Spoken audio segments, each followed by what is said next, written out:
I want to thank y'all for tuning in today. I'm going to show y'all some of the things that sort of helped me get over the hump. And I by no means am claiming to be an expert guitar player. I never have and I never will. But you do reach sort of these plateaus, these sort of levels when you're playing, especially like there's one between beginner and intermediate where you just sort of hit this plateau. You don't feel like you're going anywhere, and there are some ways to help sort of get over that hump and sort of open things up for you. So I'm going to share with you things that helped me kind of get over that hump, and they aren't really anything complicated.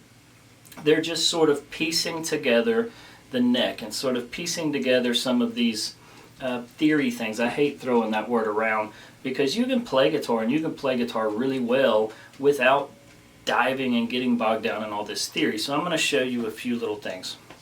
The first thing that really helped me is chords. And I know that you're going to go, well, I know how to play my chords, and that's great. But I'm not talking about your so-called cowboy chords where you G, C, D, F, A, E.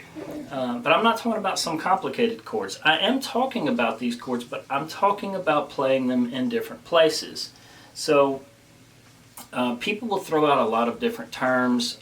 You'll hear the terms triads thrown out a lot, or chord inversions, or all sorts of terms like that. But they're all basically referencing the same idea, and that is taking these chords and being able to play them anywhere on the neck.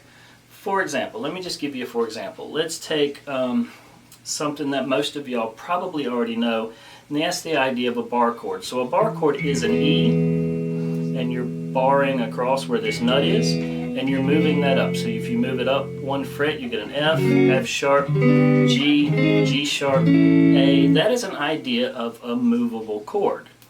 Now, I don't tend to play bar chords very much. I can, but I don't tend to play them very much because if I play a bar chord, I'm using all of my fingers, and I don't really have the flexibility. You're also bending your wrist. So for a lot of people that hurts, and it'll even hurt me if I'm holding a bar chord for extended periods of time. My thumb starts hurting, my wrist starts hurting. So what I tend to do is I tend to make it in one of those, easy chords. I tend to make an F shape. And if you think about an F shape, that is playing the same chord, you're just not barring this finger all the way across, you're only holding the other two strings. But I'm still able to move this F shape around just like I would a bar chord, and in the same spots that it would make your bar chord. So if, for example, I come up here to the 5th fret, that's an A. If I play my F shape right there, that's also an A. So, but what it allows me to do if I'm playing in an F shape, I have a pinky free. So,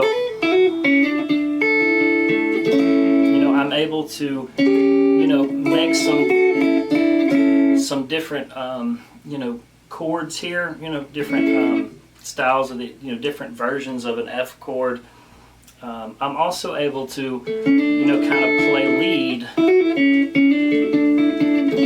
inside of that chord because I have a free finger where I really don't if I'm playing the bar chord. So as you move that around, you'll end up finding different chords. For example, we got an A chord. I move this bar chord up to my 5th fret, I get an A. I move it up to my 8th fret, I get a C. 10th fret, you get a D. On the 12th fret, you start back over with this E chord. So knowing that chord and knowing where to go to make an A or where to go to make a D, this can really start opening up the fretboard. And how you find your note, if you don't know, is you figure out your note on your E string. So whether the top or the bottom one, it really doesn't matter. But E, F, F sharp, G, G sharp, A sharp, B, C, C sharp, D, D sharp, E, and then we start back over. So if you can memorize the notes on your E string, then you can easily move around and find your chord with this F shape or with your bar chord.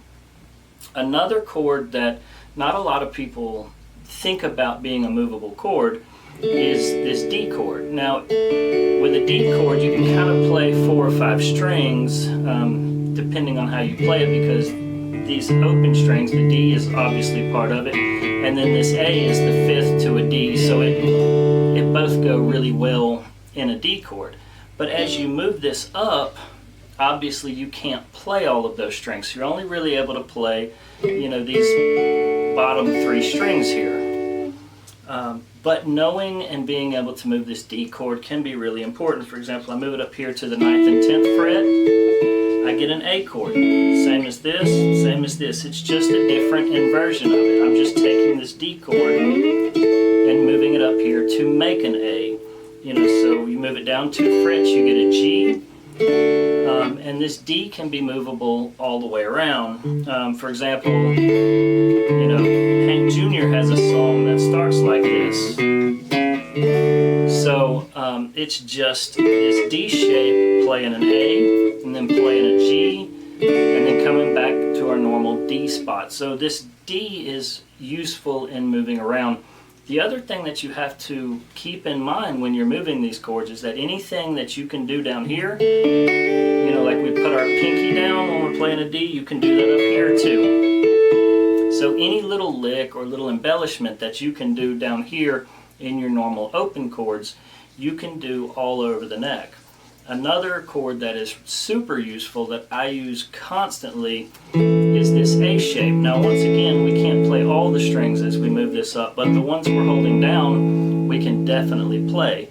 So if I take this A shape and I move it up, say to the 5th fret, now I get a C chord. And remember, all these little embellishments or things that you might know how to do around an A chord, now you can do them when you're moving it up. For example, on the 5th fret in a C, on the 7th fret would make a D chord, on the 9th fret would make an E chord. So, you know, if the chords of your song are A, D, and E, well now I can play an A here, I can play an A here, I can play an A here, you know, I can play a D by moving this A shape up to the 7th fret. I can play a D down here like we normally would. I can come up here and play my bar chord D, or where I would play an F shape. Same with the E chord. You know, I can play it here with this A shape. You know, you can play it in this D shape here. You can play it open, or you can come up here to the 12th fret and you can play it in a bar chord or an F shape. And you see that these start being able to open the fretboard for you and allow you to kind of move wherever you want. This is also really important, by the way, if you're playing lead and you're up here, instead of jumping all the way back down here to play your chord, if you know where to go to play a chord, then you don't have to be jumping back and forth, and it makes it much easier to play. Now, a chord that I do use a lot, but you don't really think of it as a movable chord, is this C shape.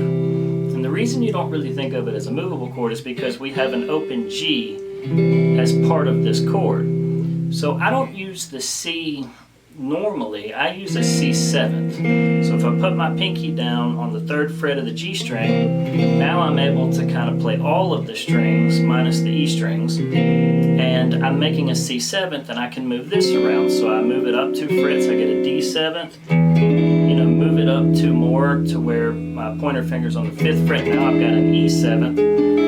And there are a lot of things that you can do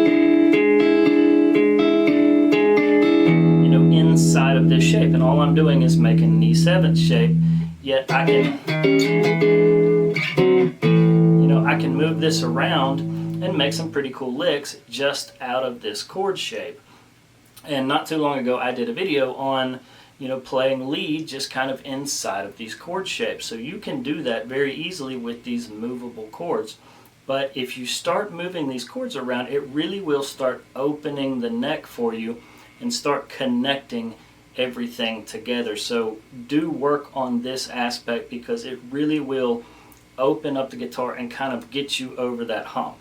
Alright, so the second thing that you really need to do in order to get over that hump and kind of open up the fretboard is you need to learn some scales. Now, a lot of people will tell you need to go learn all these modes and all these scales. I'm not going to do that because I don't think it's necessary. Let's just think our way through this and figure out. I'm going to show you why I would say learn 2 scales and why you shouldn't, you know, go off trying to memorize all these modes and stuff, because you're going to get really bogged down. It's going to get really complicated, going to get really down into the theory. It's going to take you a long time, and I want you playing fast. So let's think our way through this. There are only 12 possible notes that you could ever play. So there's only 12 in the musical alphabet. Let's walk through this. So if I just start on this E string, I go E, F, F sharp, G, G sharp, A sharp, B, and we go all the way up. This is 12 notes, and then we start over on the E string. So there are only 12 possible notes you could ever play, no matter what key you're in. There's only 12. The trick is finding the combination of the 12 that you need. So I'm a big fan of the major scale. And if you can play the major scale, then you can already play all the modes. And if you want a video on that, just let me know in the comments. But for this, for all intents and purposes, for this video, let's just go to C for a second. C has no sharps and no flats, which you've probably heard that before. And remember, there are only 12 notes that I could ever possibly play. But if I play the C major scale, I'm already playing 7 of the possible 12 notes. So just playing one major scale, I'm already playing 7 possible notes. Now let's take another scale like the pentatonic scale. I come up here and I play my C minor pentatonic scale. I'm going to add 2 more notes that I wasn't playing before. And if I add this blue note right here to the minor pentatonic scale, I get the minor blues scale, or most people just call it the blues scale. If I add that note to the list of notes I'm already playing between the major scale and the minor pentatonic scale, but now I've made it the blues scale, now I'm playing 3 extra notes that I wasn't playing in just the major scale. So I was playing 7 in the major scale, and I just added 3 more that I wasn't playing before, and now I'm playing 10 of the possible 12 notes you could ever play, no matter what key you're in. I'm already playing 10 of the possible 12. So I've always had the question, if you're already playing almost every note that's possible, why are you going to learn all of these other scales and all these other modes? They're just combinations of the notes you already know how to play. The trick, and here's the hard part, the trick is to find the combination of notes that you want to be together. For example, if you want kind of this major sound, then, stick to more of the major notes. You want, that kind of rock and blues sound, then, stick more to the minor pentatonic or to the blues scale. Here's another little interesting thing. A lot of people talk about, say, like a minor scale. Well, if you know a major scale, then you already know a minor scale. You probably just don't realize it. So let's take this this major scale, this C major scale. There's something interesting about, say, like the pentatonics. If I come up here and I play my C minor pentatonic, I can move that shape 3 frets down, and I get my major pentatonic. But this doesn't just work in the pentatonics, moving it 3 frets up or 3 frets down. It also works with the major scale and the minor scale. So I have my C major scale. If I move that shape 3 frets up, 1, 2, 3, and I play the same pattern, I now have my C minor scale. So if you already know where to play a major scale, all you have to do is move that same pattern 3 frets up, and now you get the minor scale. So I know how to play my major scale, and I move it up here, I play the same exact thing, and now I've got my minor scale. So if you can play a major scale, you can already play a minor scale. You just move it 3 frets this way.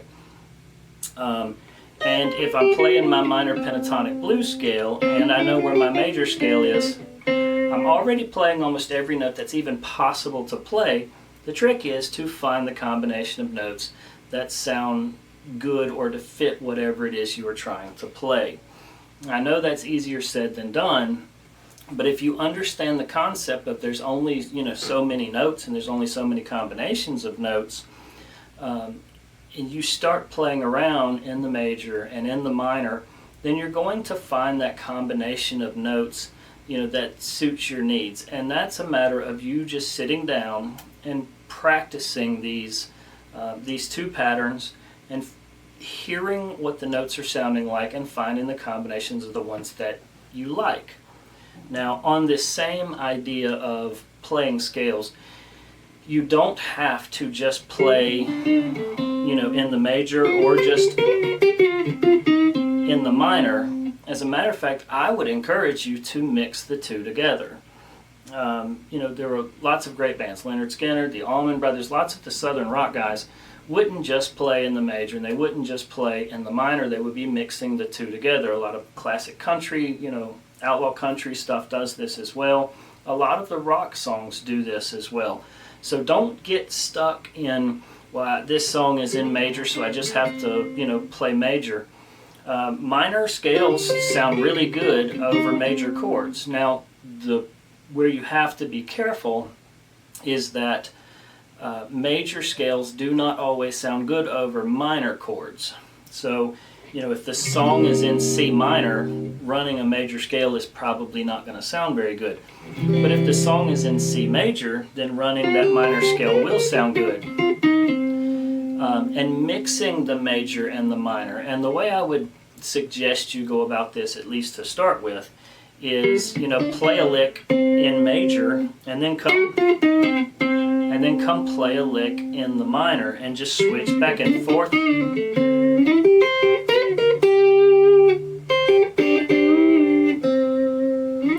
And what you'll end up seeing is as you play around, you'll end up finding these major notes around this pentatonic pattern, and you'll end up finding the minor notes around this major pattern.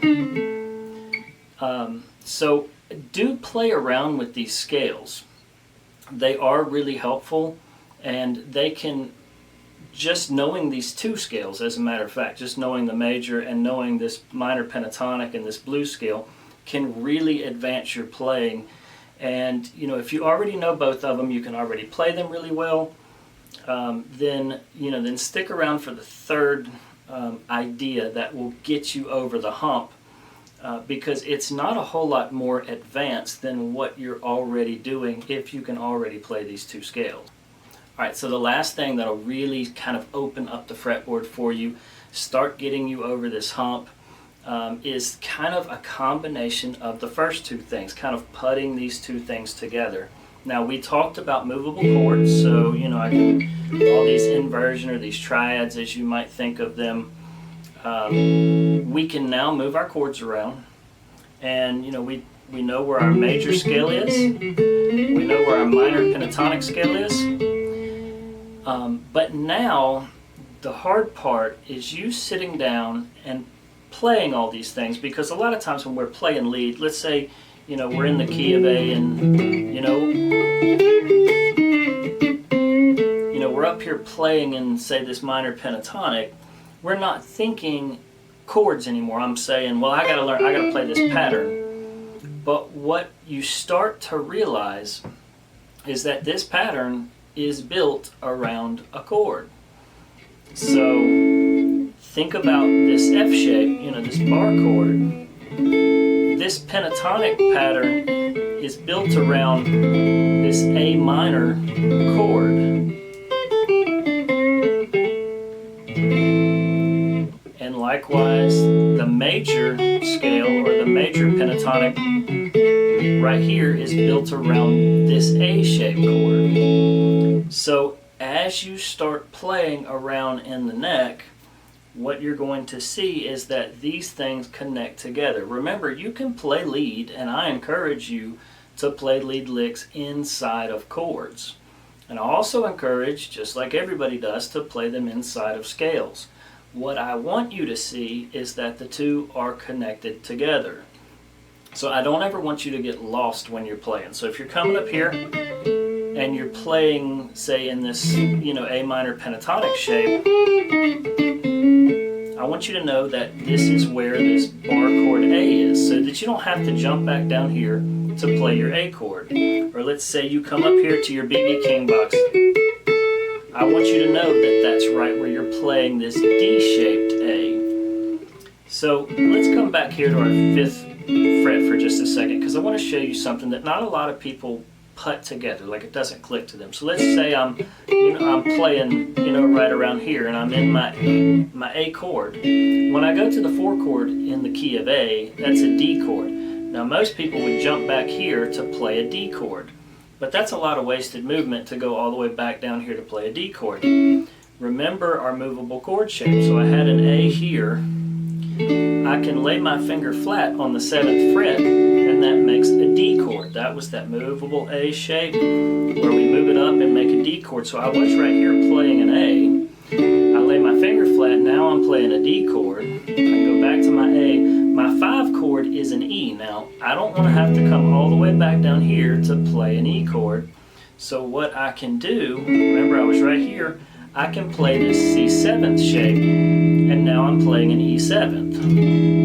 So remember that was C7th, E7th, E7th, right here on the 5th fret. So to play in the key of A, I don't have to move. The other thing that I want you to see when you're playing this, I want you to really focus on the notes you're holding down, because say this E7 shape,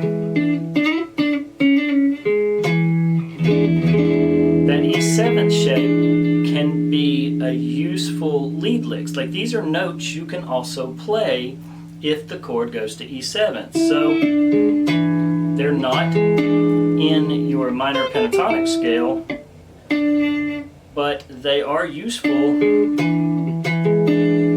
as well as, like, say, the D chord. And remember, we can pick around inside our D chord. We can go back to our A, and remember we've got licks in A major. We can play the minor right there. The other thing to keep in mind as you're seeing these shapes, you're not having to move all around the neck to play what you want. Everything's right there. You're not having to come back down here, to play chords. You've got all these movable chords that you can play in one spot.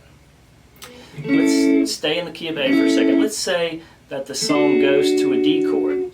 Well, I can either continue to play in A major or A minor pentatonics, or I can begin to play over the D chord. In other words, I can play a D scale over that D chord when we've changed. I know the song is in A, but when the song goes to a D, I can come up here, I can play in D major, or I can come up here, I can play in D minor pentatonic. That would work as well. The same as when the song goes to the E chord.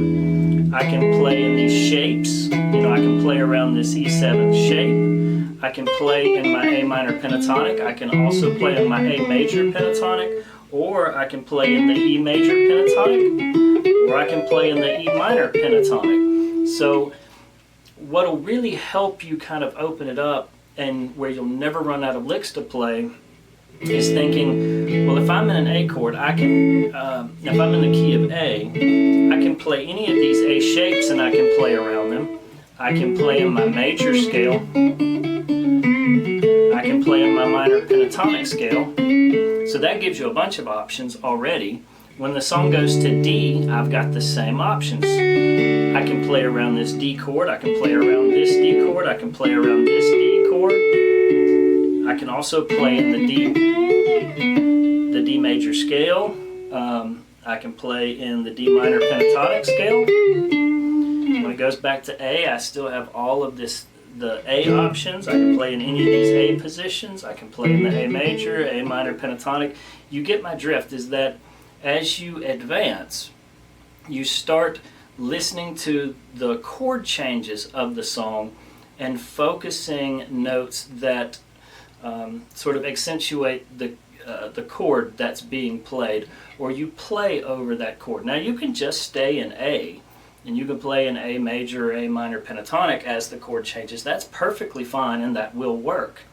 But you also have other options. For example, when it goes to the 4 chord, go play over that 4 chord, either these chord shapes or these scale patterns that you already know.